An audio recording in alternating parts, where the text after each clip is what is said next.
ہمارے پیمانے اور ہیں، خدا کے پیمانے اور ہیں۔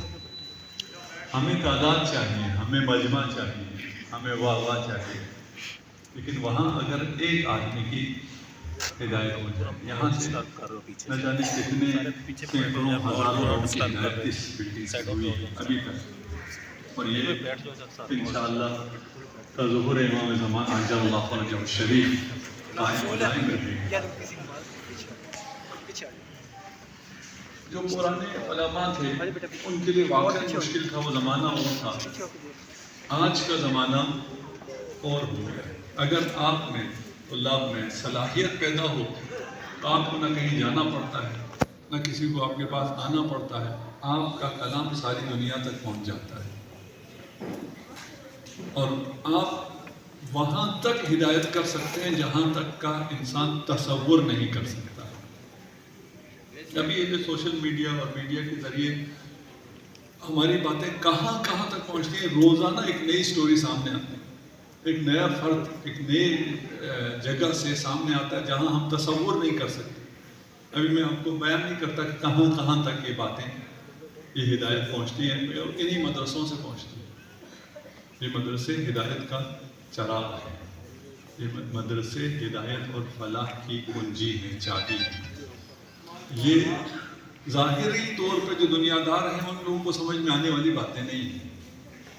میں صرف سمجھانے کے لیے، کچھ عام لوگ بھی جہاں بیٹھے ہیں ان کو سمجھانے کے لیے کہتا ہوں کہ آپ عزاداری کر رہے ہوتے ہیں، آپ ماتم کر رہے ہوتے ہیں، جو باہر سے غیر دیکھ رہا ہوتا ہے اسے آپ پہ ترس آ رہا ہوتا ہے، یہ دھوپ میں کیا کر رہا ہے، اسے کتنی اذیت ہو رہی ہے۔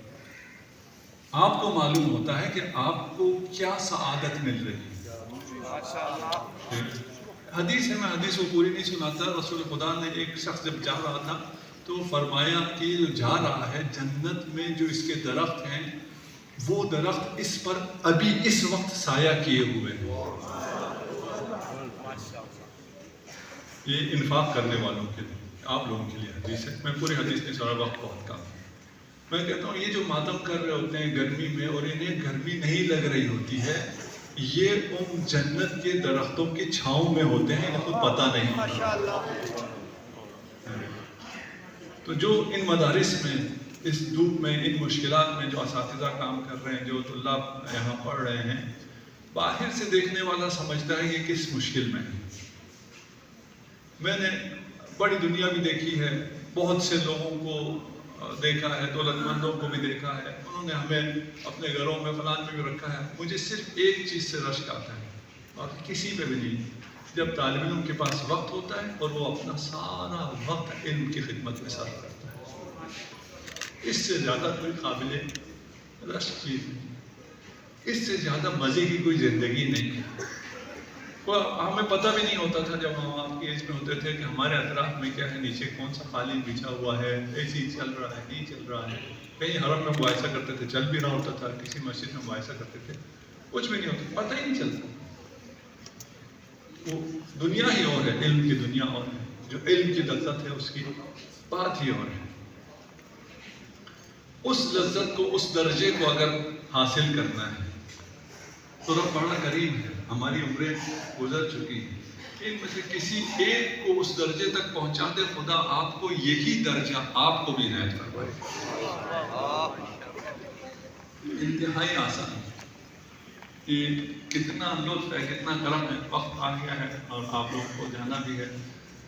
میں صرف اتنا عرض کر دوں بچوں کے لیے کہ آج اگر آپ چاہیں تو آپ دنیاوی تعلیم اور دینی تعلیم دونوں کو ساتھ لے کے چل سکتے ہیں۔ ہمارا حفاظ قرآن سے لے کر الکوثر تک کا سسٹم ہے۔ ہم عرض کرتے ہیں کہ آپ اپنا بچہ 6 میں ہمیں دے دیں، کیا عمر ہوتی ہے 6 میں، 10 سال 12 سال، 26 سال تک یہ عالم دین ہوگا، درس خارج میں پڑھ رہا ہوگا اور اس کے پاس ڈاکٹریٹ کی ڈگری بھی ہوگی۔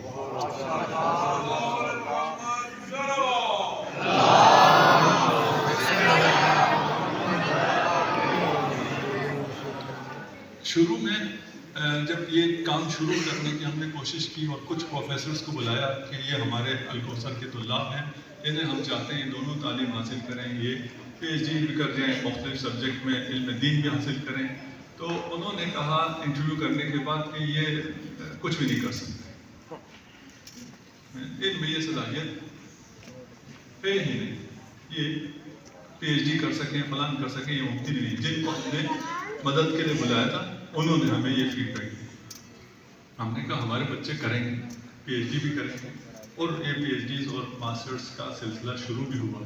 تو میں نے بچوں سے کہا ہمیں اس پہ خوشی نہیں ہے کہ آپ نے پی ایچ ڈی کر لی، ہمیں گولڈ میڈل چاہیے۔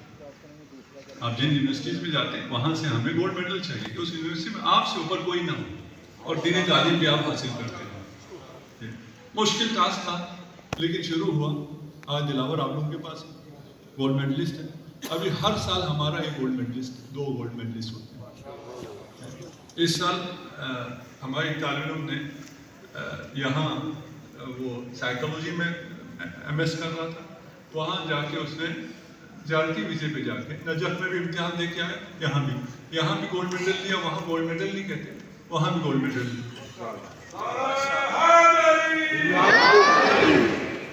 آپ لوگ کر سکتے ہیں، یہ راہیں آپ کے لیے کھلی ہیں، محنت کرنی پڑتی ہے، کام کرنا پڑتا ہے۔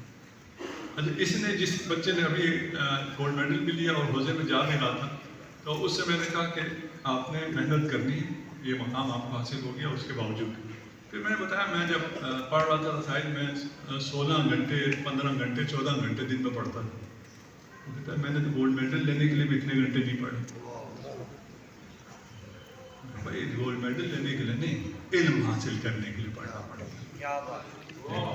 اگر علم کے حصول کے لیے پڑھو تو یہ تعجب نہیں ہے کہ آپ 15 گھنٹے 16 گھنٹے کیسے پڑھتے ہیں، تعجب یہ ہے کہ آپ پڑھے بغیر روزے میں کیسے رہتے ہیں۔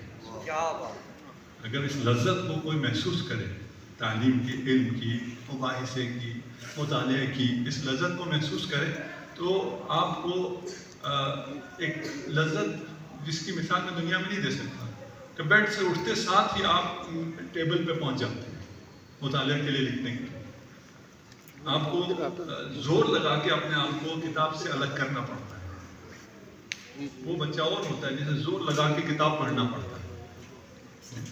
تو یہ اپرچونیٹیز آپ کے لیے موجود ہیں، آپ لوگوں کے لیے بہت سی آسانیاں ہیں جو کہ پہلے نہیں تھیں، آپ کے سامنے بہت سی ایسی مثالیں ہیں جو کہ پہلے نہیں تھی، اور یہ کہ یہ علم اور مخصوصاً علم دین میں ایرانی عراقی ہی آگے نکل سکتے ہیں، اسے ابھی ہم نے باطل ثابت کیا ہے۔ میں خود جب حوضے میں گیا تو والد صاحب نے مجھے کہا کہ ان کے ساتھ ایرانیوں کے ساتھ بیٹھ کے پڑھو، انہیں پڑھنا آتا ہے تو ان سے تمہیں بہت کچھ سیکھنے کو ملے گا۔ یہ بچہ ابھی جا رہا تھا، اس کو میں نے کہا، ان سے والد صاحب نے بھی یہ نصیحت کی ہوئی تھی، میں کہا ان کی نصیحت تھی، میں نے بہت کوشش بھی کی کہ مجھے کوئی ایسا شخص ملے جس سے میں پڑھنا سیکھوں، مجھے ایسا شخص نہیں ملا، مجھ سے بہت سے ایرانیوں نے پڑھنا سیکھا۔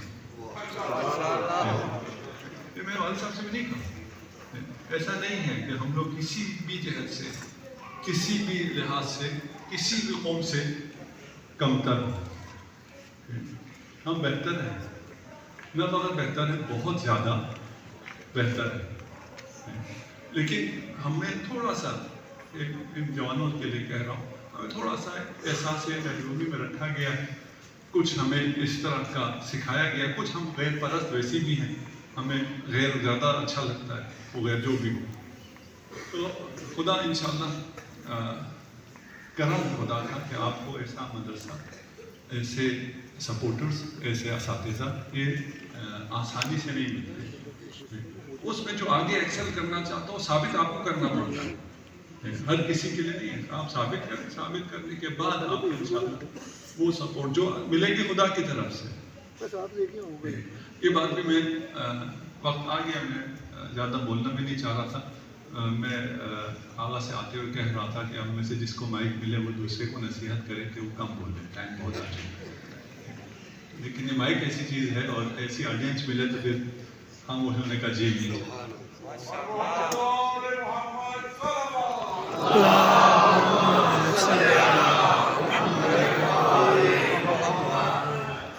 آپ لوگ علم کے لیے تعلیم حاصل کریں، اجتہاد تک پہنچنے کے لیے تعلیم حاصل کریں، اس سے کم پہ راضی نہ ہو.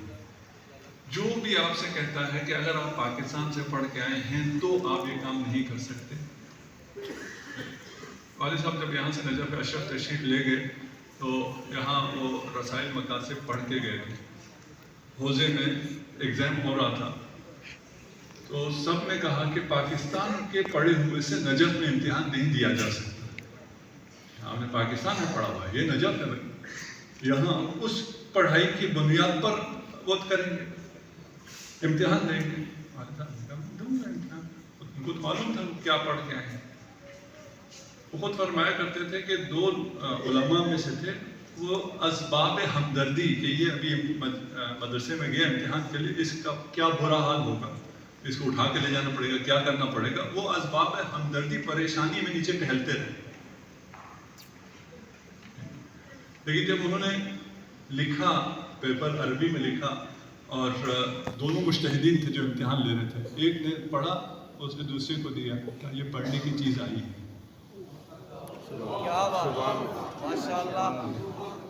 اس نے جو لکھا ہے یہ پڑھنے کے لائق ہے، بیٹھ کے پڑھو. ایک پڑھتا تھا دوسرا تو نہیں پڑھتا تھا، اسی پہ امتحان کا نمبر دیتے تھے. یہ تعلیم کا معیار آج سے 50 سال پہلے بھی اس ملک میں موجود تھا، ہمیں پتہ نہیں تھا. ہمیں وہ کچھ ناکامیاں ہمیں دکھائی جاتی ہیں، ہمیں یہ چہرہ نہیں دکھایا جاتا. ابھی بہت سی ایسی باتیں ہیں جو والد صاحب خود پسند نہیں فرماتے تھے کہ ان کے بارے میں بات ہو یا ان کی کسی کام کے بارے میں بات ہو یا کوئی تشکیل ہو. بہت سی باتیں ایسی ہیں جو ناگفتہ ہیں ابھی، اور ابھی تک لوگوں تک نہیں پہنچی ہیں. میرا دل اس لیے چاہتا ہے کہ یہ جوان، یہ رول ماڈل ان کے سامنے ہو. جی بسم اللہ. مرنے کے بعد ہوتے ہیں عاشق حیدر زندہ. ماشاءاللہ. مرنے کے بعد ہوتے ہیں عاشق حیدر زندہ. دنیا ایک بات سے بد بیٹھی ہے، مر جاتی. ماشاءاللہ. سلام علیکم. صلوات پڑھ دیں محمد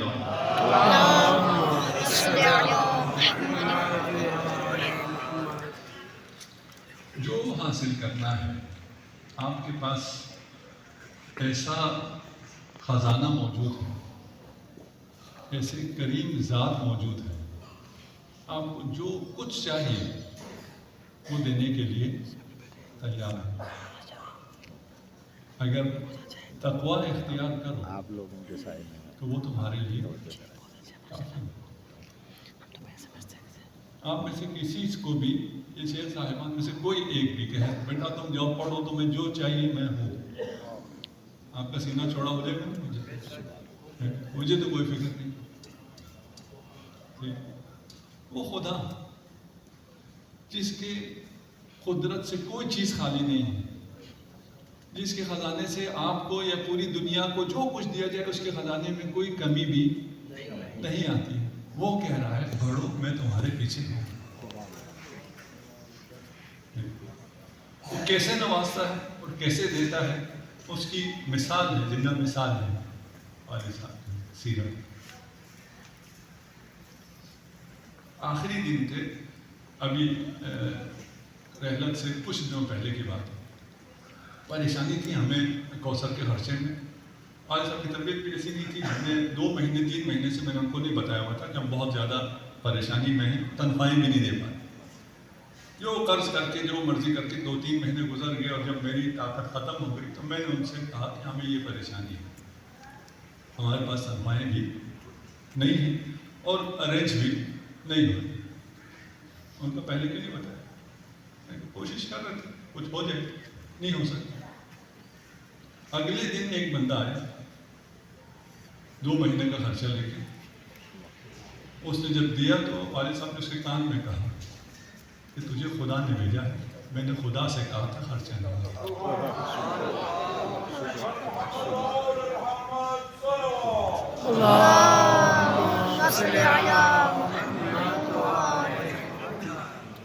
مجھے خود ہوا ہے کہ 3-4 مہینے سے میں کیا بس کوششیں کر رہا تھا. اتنا آسان تھا، اتنا آسان.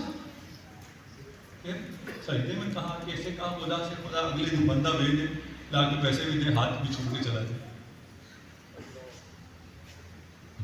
یہ طاقت آپ نے سب میں شرط ایک ہے، سب کے لیے شرط. وہ خدا سب کا خدا ہے، اس کا وعدہ سب کے لیے ہے، ایک فرد کے لیے تو نہیں، سب کے لیے وعدہ ہے. وہ آزماتا ضرور ہے. جب آپ دعویٰ کرتے ہیں نا میں بھی توکل کرتا ہوں، میں بھی خدا پہ حسن ظن رکھتا ہوں، جب تنگی ہو جاتی تھی وہ سفرے پہ افراد کو بڑھا دیتے تھے کہ اگر تنگی ہو گئی ہے تو کھانے والے ہاتھ زیادہ کرتے. خدا کو دسترخوان پسند ہے جس پہ کھانے والے ہاتھ زیادہ ہوں. جو ہمیں معمولاً جو زندگی میں اس کے بالکل برعکس ہے. ہمارے میں تنگی ہو جائے تو ہم کہتے ہیں جی مدرسے کا خرچہ بھی کم کرو، مہمانوں کو بھی تھوڑا سا کم کرو، فلان بھی کم کرو. وہ کہتے ہیں تنگی ہو گئی ہے تو بلاؤ کچھ نہیں. اور بلانے کے بعد یہ نہیں ہے کہ پھر کسی کو کہا جائے کہ بھائی میرے پاس اتنے دارالعلوم زیادہ ہو گئے ہیں کچھ دو. نہیں، میں وقت آپ کے دارالعلوم میں ایک مثال آپ کو دیتا ہوں. آپ سب کو معلوم ہے اور سب آپ میں سے جو بزرگان ہیں انہوں نے اس وقت دور میں کافی دعائیں بھی کی اور اقدامات بھی کیے. شیڈول 4 میں آپ سارے اکاؤنٹ ہمارے فریز ہو گئے. آپ جیسے مہربانوں کو اکاؤنٹ نمبر پتا تھا، وہ پیسے بھیجتے تھے اکاؤنٹ میں، اور اکاؤنٹ والا پیسے لے تو لیتا تھا، دیتا نہیں تھا. 8 مہینے شیڈول 4 رہا، سارے اکاؤنٹ فریز رہے. جو پیسے آتے تھے اس میں آ کے فریز ہو جاتے تھے. کسی ایک سیکنڈ کے لیے بھی کوئی پریشانی نہیں ہوئی، ایک سیکنڈ کے لیے. ایک مومن آئے 5 لاکھ روپیہ لے کے میرے پاس اور کہا یہ آپ قرض رکھیں. کیوں قرض کیوں؟ شیڈول 4 نہیں ہوا، آپ کے اکاؤنٹ فریز نہیں ہوا، فریز ہے. پھر آپ کو مشکل نہیں ہوئی؟ مشکل نہیں. پھر کہاں سے آتا ہے؟ مجھے کوئی پتہ نہیں کہاں سے، کوئی پتہ نہیں. یہ آپ نے قرض دینا تو واپس لے جائیں، ہمیں ضرورت ہی کوئی نہیں. کہتے بتاؤ تو کدھر سے آتا ہے؟ مجھے نہیں پتا، میں کہاں سے کیا بتاؤں؟ کوئی پتہ نہیں. آپ پیسے لے کے آئے ہیں، میں آپ سے نہیں کہہ رہا ہوں یہ پیسے دے دو، میں آپ سے کہہ رہا ہوں پیسے لے جاؤ. اگر اس بیس پہ آپ دے کے جانا چاہ رہے ہیں کہ ہمارے پریشانی ہے، اس پریشانی میں اکاؤنٹ کھلنے تک کے لیے آپ رکھ لیں. نہ کسی سے اگر کہیں کوئی اپیل کی ہوتی تو سب سے پہلے آپ لوگوں سے اپیل کرتے ہیں کہ ہمارے اکاؤنٹ بند ہیں، کچھ قرض دے دو یا کوئی مدد کرو. ٹھیک، کسی سے کوئی اپیل نہیں کی، کچھ بھی نہیں کی. آج بھی ہمیں پتہ نہیں ہے وہ کس طرح چلا ہے. ومن حیث لا یحتسب کا جو آتا ہے تو ہمیں سمجھ بھی نہیں آئے گا کدھر سے آ گیا، تو پتہ بھی نہیں چلے گا دعائیں ہمیں کس جانب سے ہو رہی، کہاں سے رحمت آئی، کہاں سے برکت آئی. خدا کے ساتھ ہو جاؤ، خدا پہ توکل کرو، خدا پہ یقین کرو. اس کا وعدہ ہے، ممکن نہیں ہے وہ ہمیں رسوا کرے، ممکن نہیں ہے کہ وہ ہمیں عزت نہ دے. لیکن والد صاحب یہ جملہ نہیں کہتے تھے، کبھی بھی کوئی ایسا کلمہ ہم نے ان کے منہ سے نہیں سنا جس میں کوئی دعویٰ ہو، کوئی ادعا ہو. ہم نے بہت سے کرامات دیکھے ہیں، بہت اس سے بھی زیادہ ہے، اور بھی چیزیں، بہت سی چیزیں منع بھی فرمائی، پسند نہیں فرماتے تھے تو ہم ابھی بھی نہیں کہتے بہت سے. اور راز کیا تھا؟ خدا پہ بھروسہ، خدا پر حسن ظن، اور خدا پہ بھروسہ، خدا سے محبت. اس کا نتیجہ کیا تھا؟ وہ بندگان خدا اور مخصوصاً مومنین سے بہت محبت کرتے ہیں.